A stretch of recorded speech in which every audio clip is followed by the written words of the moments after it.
As a high achieving professional, you may be right now feeling like you are in a sink or swim scenario at work. I work with people who regularly will come to me for coaching because either they've been promoted into a new role, or in the role that they're in, the complexities have really mounted because they're taking on new responsibilities. And so it can feel a bit like sink or swim because there's a lot more complexity happening, a lot more responsibility, but yet there's not been a lot of mentorship or guidance on how to manage the additional responsibilities and complexities that are there.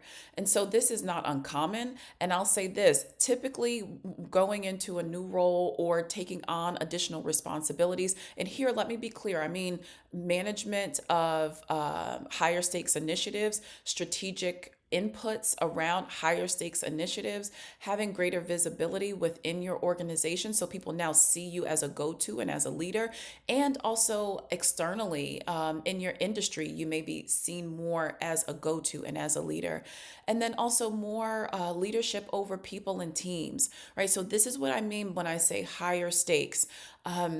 Unfortunately, you whether you're onboarded into a new role or asked to take on additional responsibilities, there's very little work that is done to help you to make that transition. In fact, I can tell you a few things that probably happen. Um, Pick the one that best suits your scenario. You were handed keys to the office, given a tour of your workspace, and also a set of login credentials, and sent on your way. You may have even been introduced to people on your team or new faces, people that you'll be working with in other teams, supervisors, or even board members, right? An announcement likely went out to your team or to your company, and maybe even to social media and traditional media about your new position. You probably had, if you were fortunate enough, you probably had meetings with your predecessor or with colleagues who helped to kind of get you onboarded into the information and into where the organization is, where your projects are at the moment. So after a few meetings, then you're left on your own to kind of figure it out. Hence the sink or swim kind of scenario.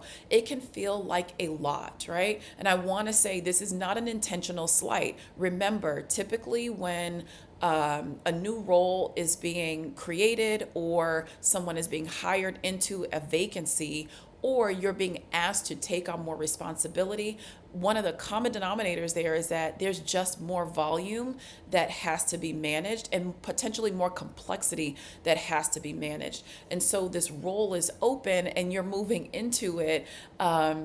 Likely without a lot of support, some support, hopefully, the scenario that I just went through, likely some of those things happened for you, but not a ton of support or hand holding through the challenging moments. And so while you likely don't need hand holding because you already are a high achieving professional, a track record of success, there are some things that are different at this level. And we want to be sure that you're not feeling a sink or swim kind of scenario, but that you have a sense of your preparedness and a few levers to pull to actually get your preparedness up, right? And so I'm going to share with you 5 areas that will support you. One, you want to be sure that you have a source of feedback. Ooh, what do we mean there? We want to be sure that you have feedback on your style and its blind spots.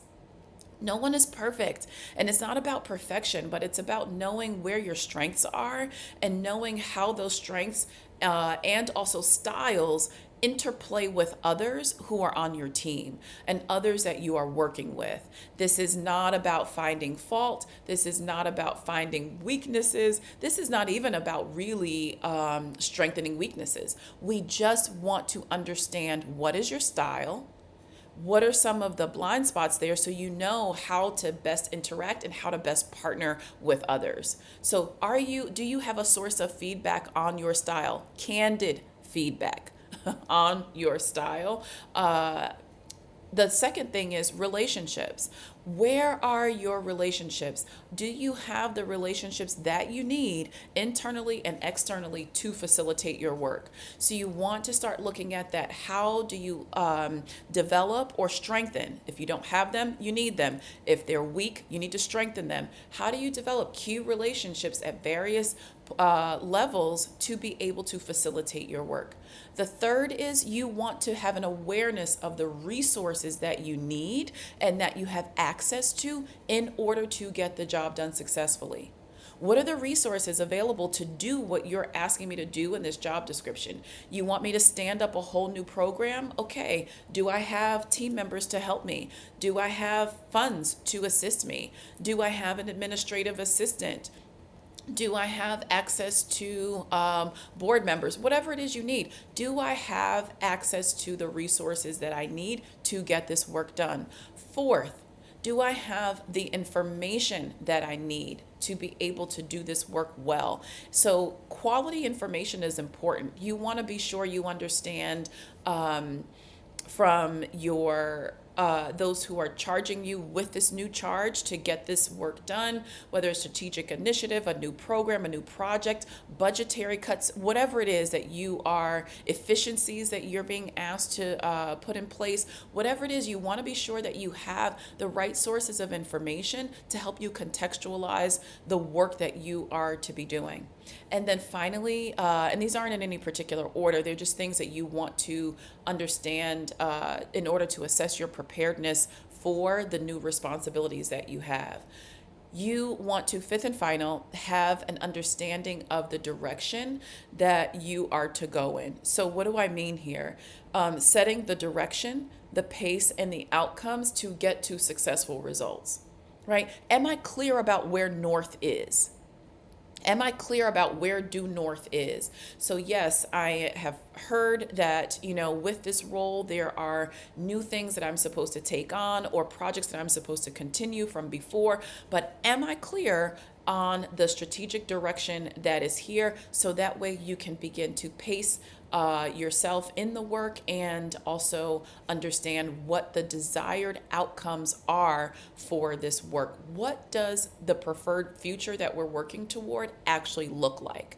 And that's something that, as a caveat, throughout your work, you want to continuously be asking that question just in case with your leadership, due north or what the preferred future looks like has shifted, because it does sometimes shift midway. And so you want to be sure that you have that on the ready. So, as a recap, in order to get out of this sink or swim mode in this higher level of responsibility that you've taken on, you want to be able to assess these 5 areas of preparedness. Feedback. Do I have sources for it? Relationships. Are my relationships in place to help me to be successful in my work? 3, resources. Do I know the resources that I need and do I have access to them in order to do this work?